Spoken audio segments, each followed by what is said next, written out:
بسم اللہ الرحمن الرحیم۔ السلام علیکم، میں منیر شاکر۔ ایک نہایت ہی اہم موضوع مہلت کا وقفہ۔ کوئی بھی بندہ کام کرتا ہے، غلط کرے یا اچھا کرے، اس کے لیے اللہ تعالیٰ نے ایک وقفہ رکھا ہوا ہے اس کے اثرات مرتب ہونے کے لیے۔ کوئی کہتا ہے جی یہ اجازت ہے، کوئی کہتا ہے جی یہ اللہ کی مرضی۔ نہ یہ اللہ کی مرضی ہے، نہ اللہ کی طرف سے اس کی کوئی اجازت ہے۔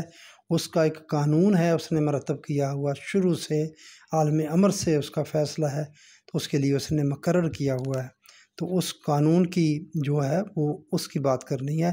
یہ مہلت جو ہے غلط کاموں کے نتائج برآمد ہونے کے لیے اللہ کا مقرر کردہ طریق یہ ہے کہ پہلے یہ نتائج غیر محسوس طور پر مرتب ہوتے رہتے ہیں اور ایک مدت کے بعد وہ محسوس شکل میں سامنے آ جاتے ہیں۔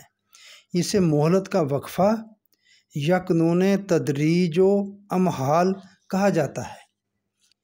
سورہ زمر میں ہے، یہ لوگ اس وقت اپنی من مانی زندگی بسر کر کے خوش ہو رہے ہیں اور قوانین خدا بندی کا مذاق اڑا رہے ہیں، لیکن تھوڑے ہی عرصے کے بعد وَبَادَ لَهُمْ سَیِّئَاتُ مَا کَسَبُوا وَحَاقَ بِهِم مَا كَانُوا بِهِ يَسْتَہْزِئُونَ۔ یہ 48 نمبر ہے زمر کی۔ جو کچھ یہ کر رہے ہیں اس کے نتائج ابھر کر ان کے سامنے آ جائیں گے۔ جس قانون مکافات کی یہ ہنسی اڑا رہے ہیں وہ انہیں چاروں طرف سے گھیر لے گا۔ قرآن کریم نے عمل اور اس کے نتیجے کے محسوس طور پر سامنے آنے کے درمیانی وقفہ کے لیے ایک بڑی معنی رس اصطلاح استعمال کی ہے۔ یہ واقعہ ہے کہ عمل پہلے سرزد ہوتا ہے اور اس کا نتیجہ بعد میں سامنے آتا ہے۔ قرآن اسے یوں سمجھاتا ہے گویا انسان اس نتیجہ کو اپنی روانگی سے پہلے آگے بھیج دیتا ہے۔ وہ آگے جا کر اس کا انتظار کرتا ہے اور جب یہ اس کے بعد وہاں پہنچتا ہے تو اسے اپنے سامنے کھڑا پاتا ہے، وہ جو چیز آگے بھیجی ہے، اچھی یا بری۔ اس کے لیے اس کی اصطلاح ہے بِمَا قَدَّمَتْ أَیْدِیکُم۔